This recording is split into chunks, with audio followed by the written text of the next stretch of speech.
잠언 19장 16절을 더 하겠습니다. 잠언 19장 16절에서 22절까지 말씀입니다. 잠언 19장 16절에서 22절까지 말씀입니다. 교독하도록 하겠습니다. 계명을 지키는 자는 자기의 영혼을 지키거니와 자기의 행실을 삼가지 아니하는 자는 죽으리라. 가난한 자를 불쌍히 여기는 것은 여호와께 구워드리는 것이니 그의 생명을 그에게 갚아주시리라. 내가 내 아들에게 희망이 있은즉 그를 징계하되 죽일 마음은 두지 말지니라. 무한을 명령하는 자는 벌을 받을 것이라. 내가 그를 건져주면 다시 그런 일이 생기리라. 너는 권고를 들으며 훈계를 받아라. 그리하면 내가 필경은 지혜롭게 되리라. 사람의 마음에는 많은 계획이 있어도 오직 여호와의 뜻만이 완전히 서리라. 다 같이 읽겠습니다. 사람은 자기의 인자함으로 남에게 사모함을 받느니라. 가난한 자는 거짓말하는 자보다 나으니라. 아멘. 자, 오늘 본문은 지혜자들의 이런 바른 삶의 자세를 제시하고 있습니다. 그러면서 그들의 삶을 본받아라 이것을 교훈하고 있습니다. 여기서 제시하고 있는 지혜자들의 이 바른 삶의 면모는 계명을 준수하고 가난한 자를 구제하고 자녀에 대한 근실한 징계를 하고 유아기를 더디하고 훈계에 대한 경청을 하고 하나님 중심의 계획을 세우고 인자한 태도를 가지고 또 여호와를 경외할 것을 이제 말씀하고 있습니다. 그럼 오늘 주시는 본문 가운데 주시는 축복을 보도록 하겠습니다. 먼저 하나님의 계명은 생명을 걸고 지킬 만한 충분한 가치를 지니고 있음을 보여주고 있습니다. 우리 16절 말씀, 잠언 19장 16절 말씀 우리 다 같이 큰 목소리로 읽어보도록 하겠습니다. 시작. 계명을 지키는 자는 자기의 영혼을 지키려니와 자기의 행실을 삼가지 아니하는 자는 죽으리라. 아멘. 여기 보니까 계명을 지키는 자는 이렇게 이야기를 하고 있죠. 이것은 무엇입니까? 하나님의 말씀을 지키느냐 그렇지 않느냐에 따라서 어떤 결과가 있게 되는가를 알려주고 있죠. 즉 어떤 사람이 그것을 지키느냐 그렇지 않느냐에 따라서 그 사람은 영혼을 보존할 수도 있고 죽음 곧 파멸에 이를 수도 있음을 알려주고 있는 것이죠. 그래서 이 본절의 말씀은 우리가 하나님의 말씀을 어떤 자세, 어떤 마음으로 지켜야 하는지 그것을 말해주고 있습니다. 이 솔로몬은 본서를 통해서 누누이 하나님의 계명을 지키는 자는 자기의 영혼을 지키는 것이고 영혼을 사랑하는 것이다 이렇게 말을 하고 있습니다. 그래서 이 말씀은 생명과 직결되었다 이렇게 말을 하죠. 그런데 우리 한국 교회가 많이 부족한 게 있어요. 지나친 게 있고 부족한 게 있어요. 지나친 게 뭐냐? 지나친 게 너무 예배가 많은 게 사실은 지나쳐요. 예배가 많잖아요. 우리나라만큼 예배가 많은 나라가 어디 있습니까? 어느 나라를 넘어나고 우리나라처럼 예배를 드리는 나라가 없어요. 미국에만 가도 미국 교회에 한인 교회가 전세를 들어서 있는 경우가 많이 있어요. 근데 미국 교회는 일주일에 딱 한 번만 모여요. 주일날 오전 11시 한 번만 딱 하고 끝나요. 그 이상의 모임은 없어요. 그나마 좀 교세가 좀 있고 뭐 상황이 있으면 수요 예배 정도 있어요. 수요 예배, 주일 예배. 그런데 한인 교회는 100% 새벽 기도부터 수요 예배 다 있어요. 물론 요즘에는 뭐 철야 예배도 없는 경우도 많지만 대부분은 수요 예배, 새벽 예배 이것은 계속 있다라는 거죠. 한국 교회가 새들어 살면 미국 교회를 빌려서 하는데 어떻게 보면 그 교회의 주인인 미국 교회는 일주일에 한두 번 쓰고 한국 교회는 매일 써요 거기를. 그래서 매일 새벽마다 예배를 드린다라는 거죠. 그런 면에 있어서는 지나치게 예배를 드리죠. 그럼 지나치게 예배를 드리는 것만큼 부끄러운 건 뭐냐? 하나님 말씀을 적용하는 데에는 너무 인색한 경우가 많다는 거죠. 그러니까 듣는 것은 많은데 행하는 데는 너무나도 소홀하다 이렇게 볼 수가 있죠. 뭐 듣는 게 나쁘냐? 듣는 게 좋죠. 많이 들을수록 좋죠. 그런데 많이 들었으면 그렇게 행하는 데 마음을 다해야 되는데 듣기만 하고 행하지 않는다? 이것은 어때요? 처음에는 많이 듣는 게 기특하고 이쁘지만 그것을 지속적으로 행하지 않으면 문제가 있다는 거죠. 우리가 자녀들에게 또 내가 가르쳐야 될 학생들한테 뭔가를 가르쳐요. 그러면 이 아이들이 네 선생님 뭐 네 어떻게 하면서 말도 잘 들어. 수업 시간도 빠지지 않아. 성실해. 그런데 선생님이 말하는 거를 안 해. 그럼 얼마나 마음이 아파요. 쉽게 말해서 제가 어떤 과목을 가리키는데 그 과목에 대해서 막 아이들이 즐거워하고 기뻐하고 막 하는데 성적은 40점이고 30점이고 그러면 선생님 입장은 뭐예요? 제가 제대로 들었나? 얘기 되는 거죠. 그러니까 수업을 잘 들었느냐 안 들었느냐의 결과는 시험 결과에 따라 다른 거죠. 마찬가지로 말씀을 잘 들었느냐 안 들었느냐의 결과는 어떻게 살았느냐 그거에 판가름 난다라는 거죠. 그래서 우리는 항상 이 말씀을 얼마나 내가 많이 듣느냐 이런 것에 대해 욕심을 갖는 것도 좋겠지만 내가 얼마나 그 말씀대로 살아가고 있는가 그 계명을 지키고 있는가 그런 것에 가치를 두고 살아가는 것 그것이 중요하죠. 그 많은 횟수를 예배를 드리고 아무리 많은 노출이 있다고 해도 말씀에 노출이 있다고 해도 그 말씀대로 내가 살아가지 못하고 적용하지 못하면 아무런 소용이 없다라는 것을 알려주고 있습니다. 그래서 이 하나님의 말씀은 우리 인생길의 유일한 빛이시고 그 말씀대로 살 때 하나님께서는 축복해 주시고 은혜 주신다 말씀하시죠. 되게 많은 사람들은 교회 다니는데 왜 나한테 안 좋은 일이 생기지? 뭐 이런 경우가 있어요. 그런데 성경 어디에도 교회를 잘 나오면 복 받는다 이런 게 아니에요. 여호수아 1장 8절에 이 율법책을 내 마음에 지키고 묵상하여 그 가운데 기록한 대로 다 지켜 행하라. 그리하면 내 길이 평탄하게 될 것이며 내가 형통하리라 말하잖아요. 말씀에 기록한 대로 지켜 행하라 이렇게 나오죠. 그것을 전제로 너희가 형통할 거다 이렇게 말을 하고 있지. 교회에 잘 나오면 뭐 빠짐없이 나오면 이런 게 아니라는 거죠. 되게 학생들이 이런 자랑을 많이 하잖아요. 너 나보다 많이 배웠냐? 뭐 이런 거 많이 하잖아요. 어린 시절, 철없을 때 그러잖아요. 너 많이 배웠냐? 그런데 너 나보다 많이 배웠냐보다 더 위에 많은 거예요. 너 나보다 많이 아냐? 이거잖아요.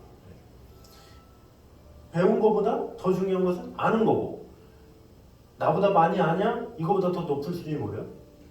너 나같이 사냐? 이런 거잖아요. 그 나같이 사냐라고 말한 인물이 사도 바울이잖아요. 나와 같이 되기를 원하노라. 이것은 뭐예요? 사도 바울이 말씀을 듣고 거기서 끝난 것이 아니라 그대로 행했다라는 거죠. 그래서 우리는 항상 이 말씀의 계명을 자꾸 듣는 것도 필요하지만 반복해서 듣는 것도 필요하고 지속적으로 듣는 것도 중요하지만 그 가운데 얼마나 내가 지켜 행하는 것이 있는지를 잘 돌아보면서 살아가는 것 그것은 더욱더 중요하다는 거죠. 말씀대로 지키며 살려고 그러면 하나님을 항상 경험할 수밖에 없어요. 매 순간. 그래서 로마서 12장 1절에 너희 몸을 하나님이 기뻐하시는 거룩한 산제물로 드리라. 이는 너희들이 영적 예배니라. 이 영적 예배를 드릴 수 있는 방법이 뭔지 아십니까? 영적 예배를 드리는 것은 길 가면서 주여 주여 주여 주여 주여 주여 주여 주여 이렇게 기도하면서 가는 게 영적 예배가 아니라 물론 그럴 수도 있죠. 기도하는 거. 암송하면서 길을 걸을 수도 있고 그런데 하나님 앞에 거룩한 예배로서 드려지는 그 예배로서의 삶은 뭐냐면 적용하는 삶이에요. 하나님께서 이렇게 하라고 말씀하셨지, 누구에게 누구를 용서하라 하셨지, 뭐라 하셨지. 그럴 때 적극적으로 내가 그것을 행할 때, 그럴 때 하나님의 응답을 받는 경우가 많고 하나님의 축복을 누리는 경우가 많이 있어요. 그럴 때 내가 하나님 앞에 참된 예배를 드렸구나 이런 게 내 마음 가운데서도 이렇게 오는 경우가 있어요. 그러니까 우리는 되게 예배당에서 드리는 그 말씀을 듣는 그 순간에서만 판가름하는 경우가 많죠. 예배를 오늘 빠짐없이 잘 들었으니까 난 예배 드렸어. 난 예배자야. 하는 경우가 있지만 예배의 끝은 어디에 있느냐? 토요일 밤에 있는 거예요. 내가 그것을 듣고 감동을 받았잖아요. 근데 그 감동이 은혜가 되기 위해서는 내 삶에 적용이 이루어져야 돼요. 월요일부터 토요일까지 적용이 이루어져서 하나님을 만나고 경험할 때 그제서야 은혜가 되네 얘기 되는 거죠. 왜? 적용이 됐기 때문에. 내 삶에 변화가 왔기 때문에. 그 적용된 그 기쁜 마음을 가지고 내일도 어떤 말씀을 들을까라는 마음으로 기대하는 마음으로 가게 되는 거죠. 그러면 그 당시 때 나한테 와닿았어. 그럼 은혜 받은 게 아니라 감동이 임한 거예요. 감동이 왔구나. 근데 그 감동이 은혜되기 위해서 어떻게 돼요? 그 말씀대로 살아가는 것 그것이 필요하죠. 그래서 우리는 항상 말씀을 듣는 것에 초점을 맞추는 것도 중요하겠지만 그 말씀을 듣고 아는 것을 뛰어넘어서 얼마나 내가 적용하고 살아가고 있는가 그것을 늘 생각하는 것 그것이 필요하다라는 것입니다. 그래서 하나님의 말씀을 목숨처럼 소중하게 잘 간직함으로 말미암아 그 말씀을 지키고 그 말씀대로 행하는데 마음을 다하는 저희들 되시기를 주님의 이름으로 축원합니다. 자, 두 번째는 가난한 자에게 베푸는 것은 결국 하나님께 꾸이는 것임을 보여주고 있습니다. 우리 17절 말씀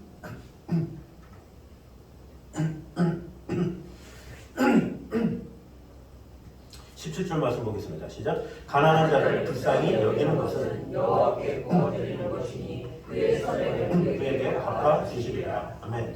자, 가난한 자를 불쌍히 여기는 것은 여호와께 구워드리는 것이니 이렇게 말을 하고 있죠. 그러니까 가난한 자를 불쌍히 여기는 것은 하나님 앞에 돈을 꿔주는 것과 마찬가지다 이렇게 말을 하고 있는 것이죠.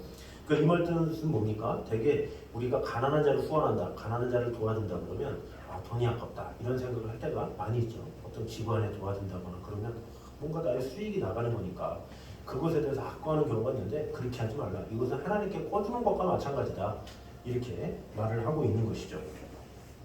왜 그렇습니까? 가장 확실한 후원자이신 하나님께서 가난한 자에게 자비를 베푸시는 자들에게 친히 보상해 주시고 갚아 주실 것이기 때문에 그렇다라고 이야기를 하고 있습니다.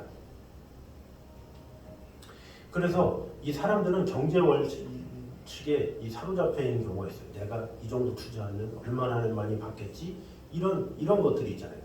이런 것들이 있어서 사람들은 많은 생각을 해요. 내가 이거 투자한 만큼 얼마나 많은 수익을 얻는가? 그런 것에 마음을 두는 경우가 많이 있죠.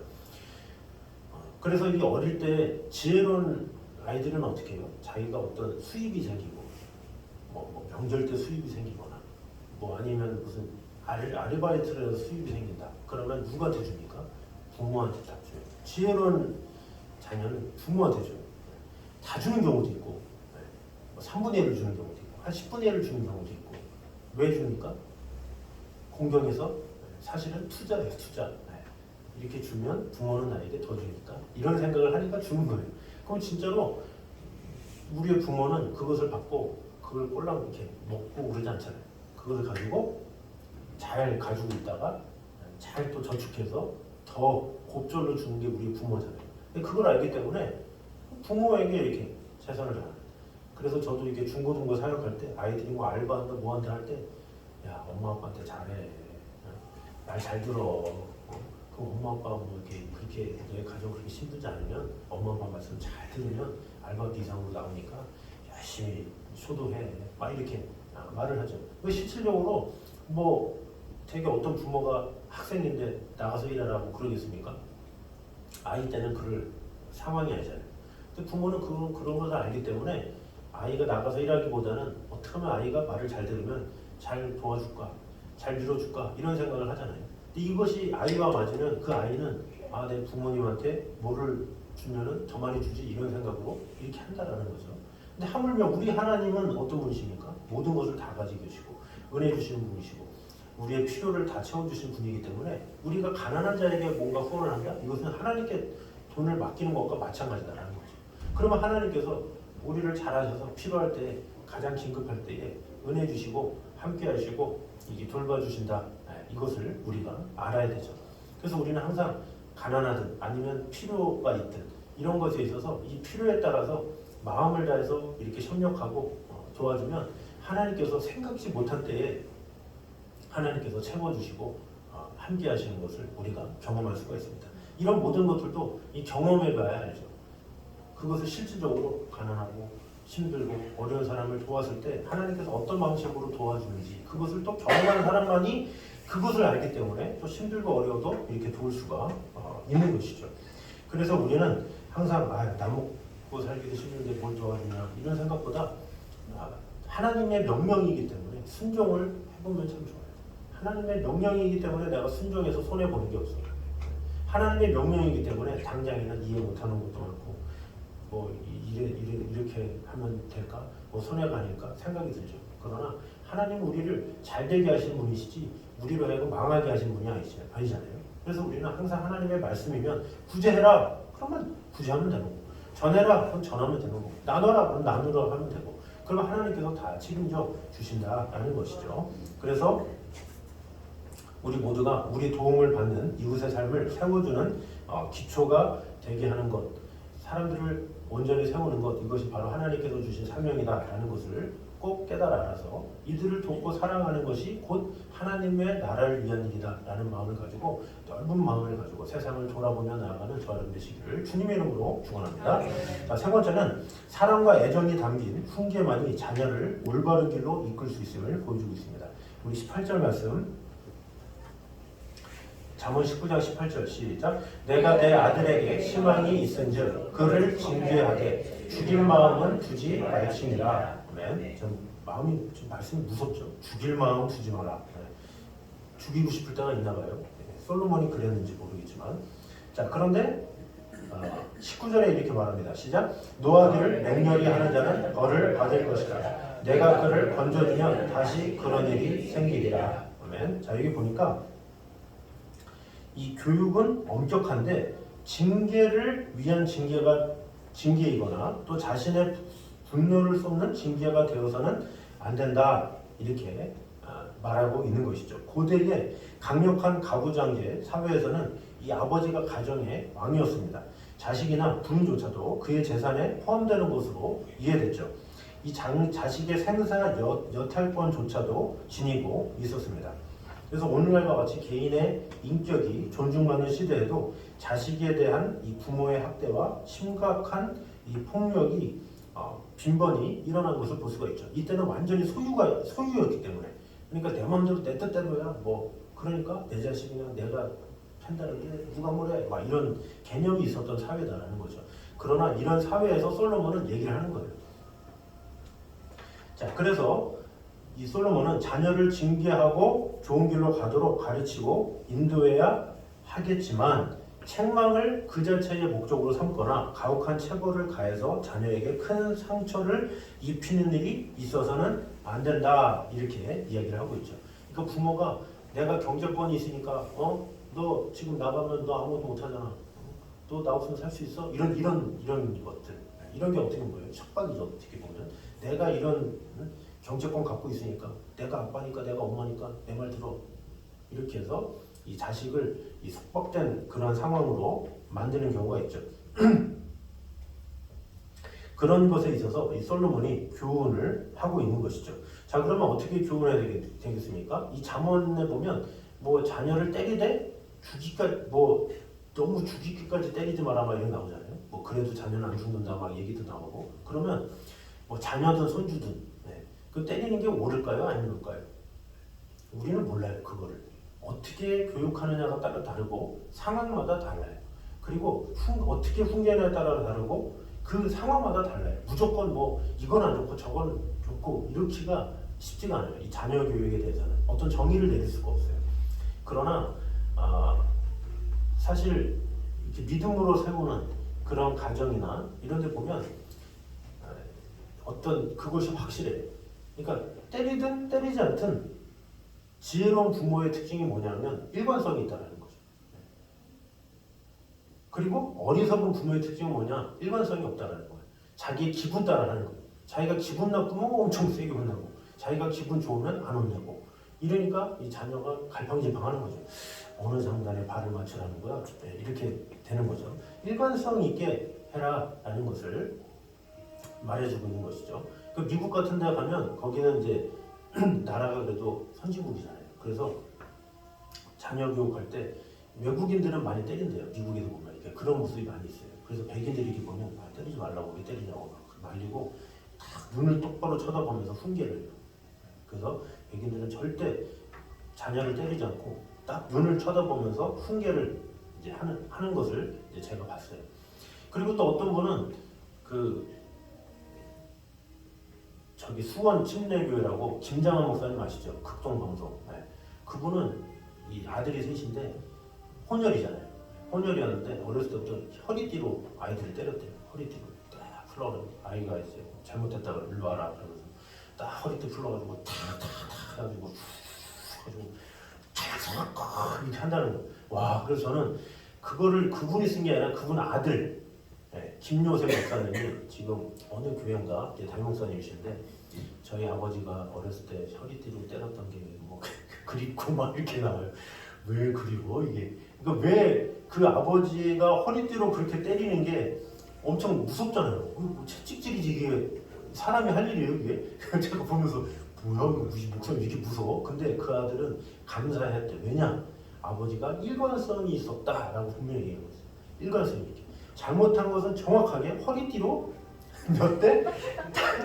딱 이렇게 해서 항상 동일하게 어느 때든지 뭐 기분이 좋다고 허리띠로 안 때리는 게 없고 기분이 좋아도 허리띠로 때리고 기분이 안 좋아서 때리고 기분이 안 좋다고 더 세게 때리는 것도 아니고 동일하게 이렇게 했다라는 거죠.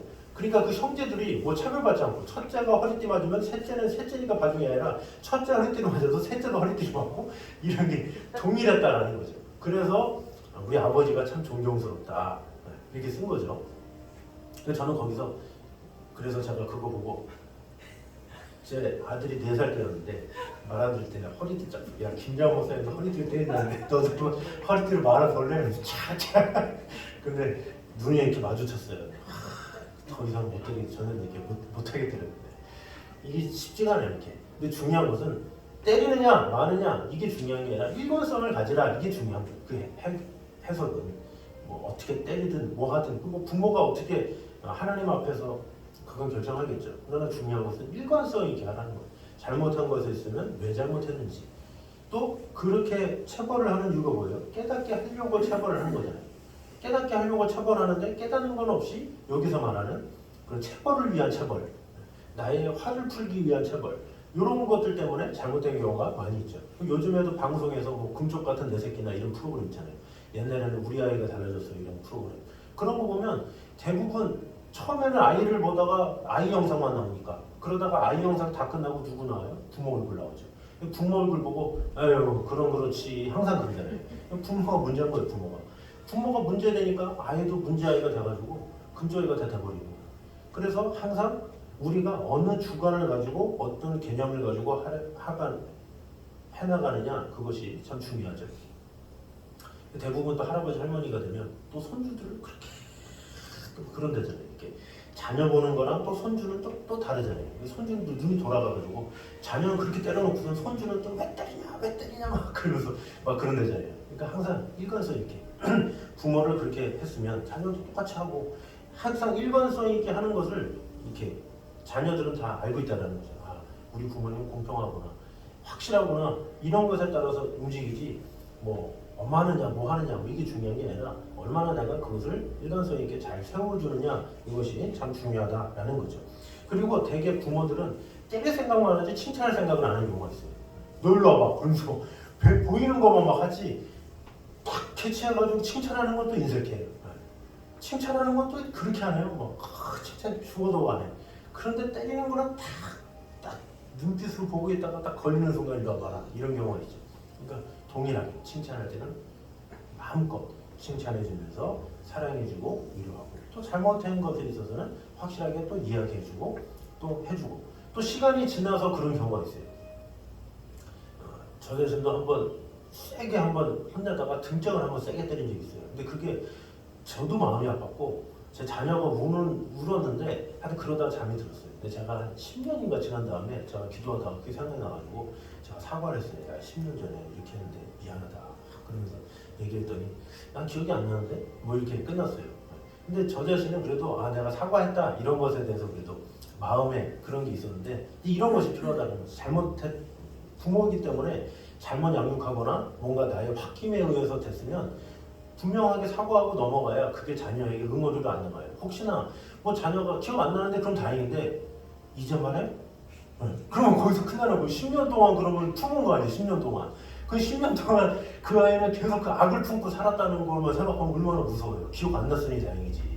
그래서 우리는 항상 내 자녀들에게도 혹시 내가 너무 지나치게 내 화로 인해서 내가 잘못된 말을 했거나 어떤 손찌검을 했거나 그런 거 있으면 사과를 할 필요가 있어요. 자꾸 화결을 해서 해결이 돼야 그 자녀가 그거를 안 갖고 사는 거예요.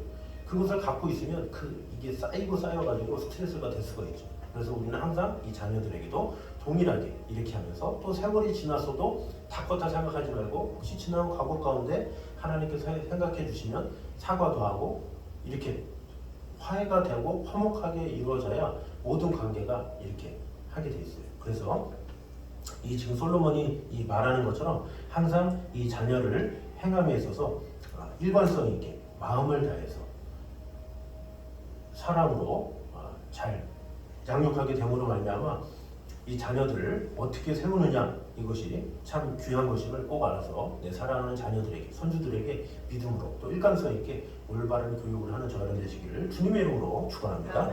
자, 마지막 네 번째는 우리의 계획보다 말씀을 앞세울 때 보다 온전하고 복된 삶을 살 수 있음을 볼 수가 있습니다.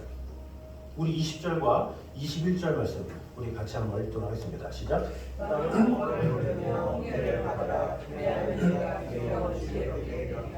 사람의 마음에는 많은 계획이 있어도 오직 여호와의 뜻만이 완전히 서리라. 아멘.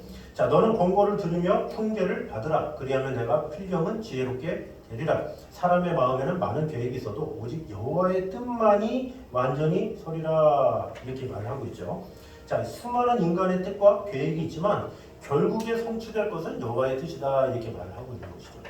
너 계획 세워, 너 이렇게 하기 원해. 그러나 결국에는 내 뜻이 이루어질 걸 하면서 하나님의 뜻을 선포하는 것이라고 볼 수가 있습니다.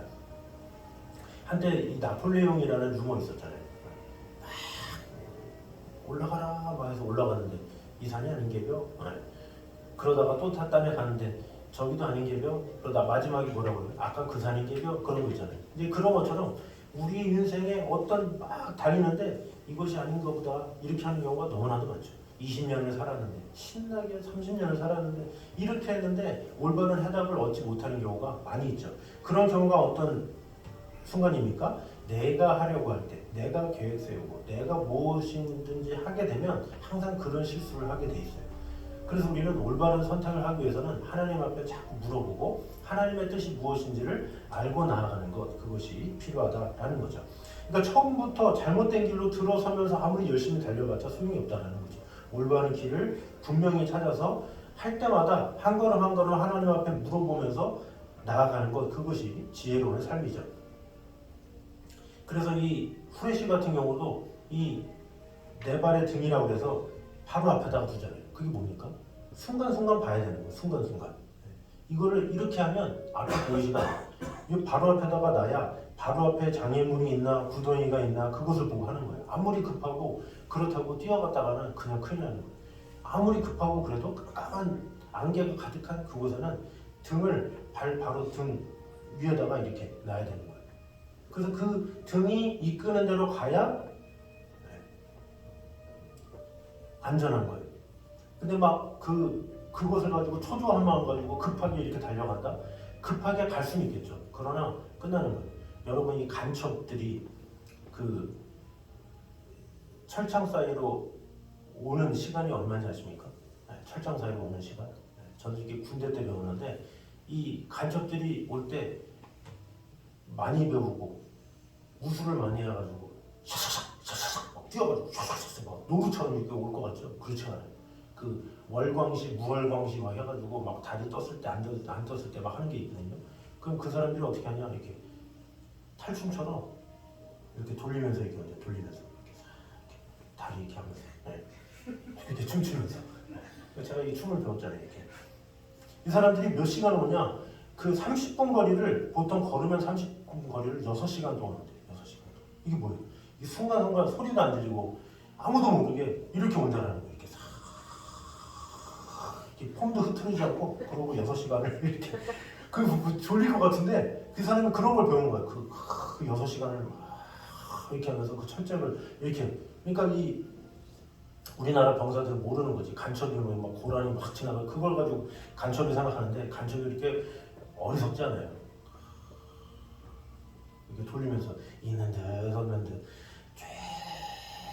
조용히 그런 식으로 조금 이렇게 나만을 와가지고 하고 이렇게 던지고 그러니까 얼마나 이 그런 치밀해. 그들이 딱 배운 대로 그 매뉴얼대로 그냥 이렇게 하는 거죠. 빨리 가면 좋지. 자기들이 배운 게 그런 거기 때문에. 북한 애들 축지법 못할 것 같습니까? 북한 사람들 못하는 게 없어요. 걔네들은 손가락으로 모래에다가 막 하고 뭐 온몸에 막 이러고 이 북한군 한 명이 한 사단을 이긴다고 그러잖아요. 우리나라 사단 아무리 해봐도 사실 우리나라는 당나라인 경우가 많이 있어요. 고쳤을 때 다 잠자고 있고 막 사람하고 놀죠. 북한 사람들은 막 모르겠어요. 지금은 좀 시간이 지나서 모르겠지만 전만 해도 그런 게 있다는 거죠. 그러면 실력도 뛰어나고 대단하지만 그들도 정도가 있다는 거죠. 그래도 남한을 갈 때는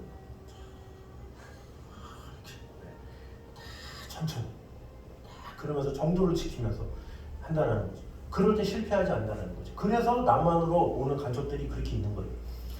자, 마찬가지로 우리가 하나님의 말씀대로 산다는 게 어떻습니까?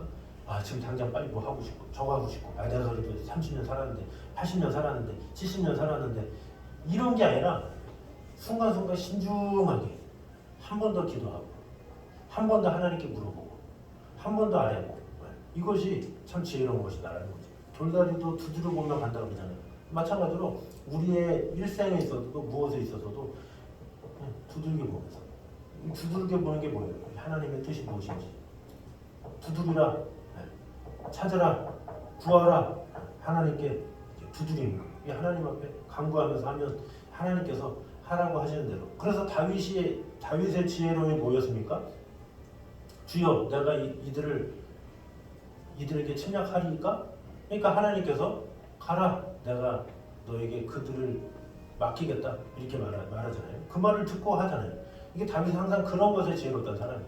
매 순간마다 딱 떠오르면 바로 잘못됐다 그러면 바로 엎드려서 회개하고 딱 해결을 하고 또 아닌 것은 또 그것대로 하고 항상 하나님 앞에 질문하며 나아가는 동행하며 나아가는 그것이 다윗의 장점이었죠.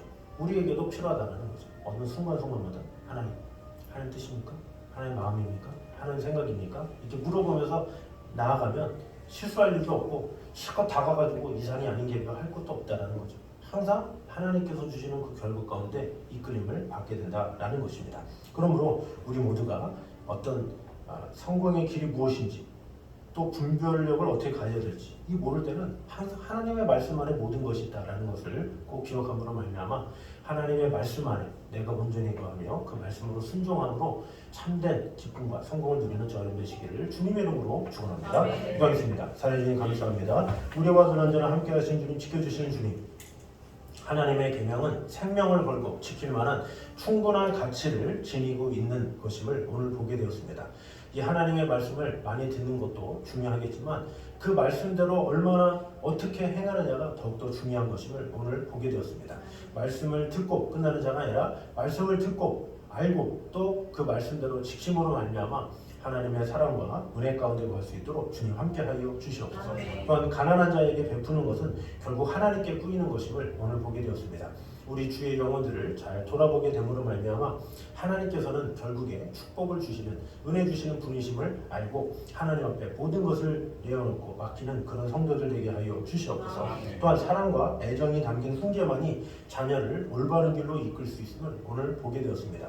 일관성 있게 또 마음을 다해서 내게 허락하신 자녀들을 손주들을 믿음으로 잘 세울 수 있도록 주님 지켜주시고 함께하여 주셔서 나의 감정대로가 아니라 나의 기분대로가 아니라 하나님의 말씀대로 잘 순교할 수 있도록 지켜주시고 함께하여 주시옵소서. 또한 우리의 계획보다 말씀을 앞세울 때 보다 온전하고 복된 삶을 살 수 있음을 꼭 기억함으로 말미암아 어떤 일이 있다 할지라도 내 생각대로 내 뜻대로 움직이는 자가 아니라 하나님의 계획대로 하나님의 뜻대로 움직이며 하나님의 사랑 안에 거하며 나가는 성도들 될 수 있도록 축복해 주시고 함께하여 주시옵소서. 이제는 우리 주 예수 그리스도의 은혜와 아버지 하나님의 무한하신 사랑과 성령님의 교통하심이 늘 우리와 함께 계심으로 말미암아 오직 하나님의 말씀 안에 나의 모든 것을 내어놓고 주 하나님께서 주시는 은총 가운데 거하기 원하는 이 자리에 있는 모든 성도들 위해 이때까지 함께 있기를 간절히 축원하옵나이다. 아멘.